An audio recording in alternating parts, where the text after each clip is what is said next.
Hey, how's it going, Pro Gun YouTube? Today I want to talk about 3 training issues that I see that are not real life. You see it all the time. Anytime Tommy talks about firearm training and handling. So I'm not making fun of anybody in particular. Not saying if they're right or wrong. I'm just seeing if you guys are practicing these. So let's go ahead and get some firearms out for today. Of course, they're all unloaded and pretty much useless right now if somebody came in, but that can be easily fixed. But for video purposes, we're empty. I put a shirt down. I figured I'd send a message out at the same time because people get mad when I plop the firearms down. So real world training versus range training.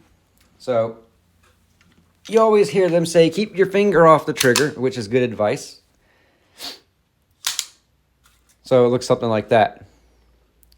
So they say build muscle memory to come out of your holster and keep your finger off the trigger. Well, if you look at some famous trainers, I'm not going to use their names, but you guys should know, old school cop training, they used to carry the revolvers. And the reason they would cut the hammers off or not even issue hammers is because the cop's finger would be like this when it came to real world scenarios.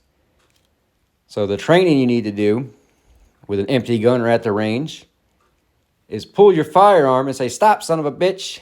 Put your finger on the trigger and see what happens. So this one I have a lot of pressure. Nothing happened, obviously, because it's a 12-pound double action. Same with this one. Pull it out, say, stop, motherfucker. Oops, sorry. Shouldn't have cussed. Now it's not kid-friendly. What happens if you have a 1911, right? So 1911, you say, stop. Look how much hardly takes anything for that gun to go off. Ruger LCP, pre-cock single action, but it has a little safety thing. How far can you pull this? So, know what firearm you're carrying. Do some practices where you're drawing with your finger on the trigger. It's not going to break any muscle memory because, yeah, you can do this all day at the range. And I respect gun safety, but when you're training to defend your life and there's somebody coming at you with a machete, a knife, or another gun, I guarantee you when you pull your firearm, you're going to have your finger on the trigger.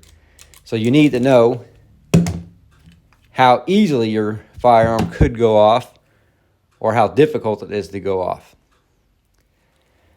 Second thing I see for training is they say shoot from the reset. So in case you don't know what that is, we'll use everybody's favorite Glock reset.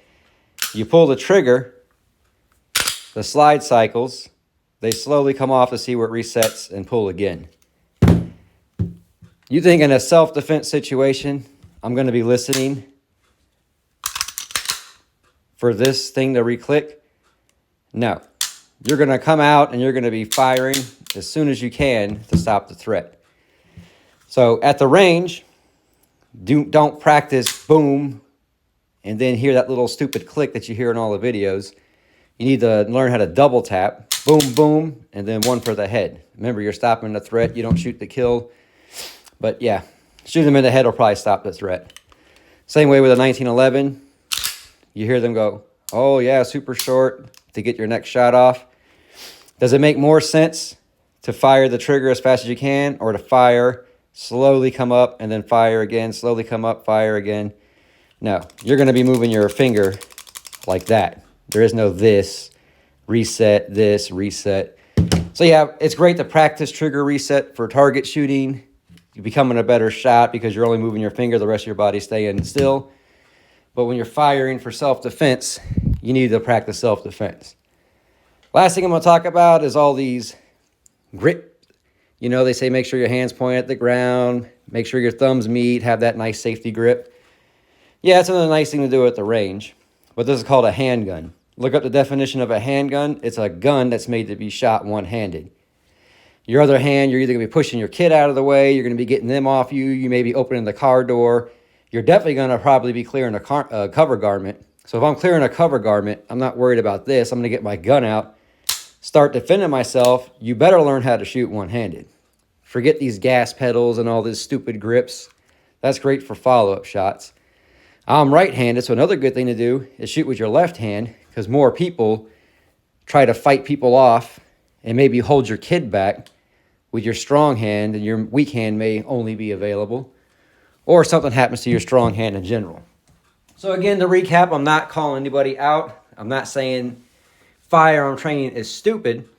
I am saying you better learn some drills for self-defense. That means when you are defending your life. So again, know how much pressure it takes for your trigger to go off. Practice that with a dry gun. It's important to know because your finger may not go here, it may go here.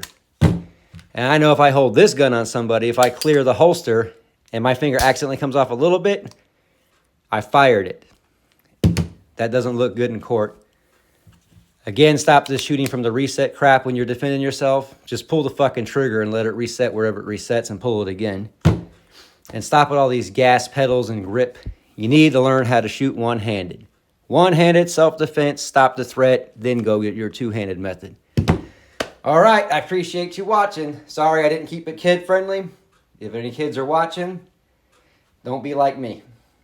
Keep it clean.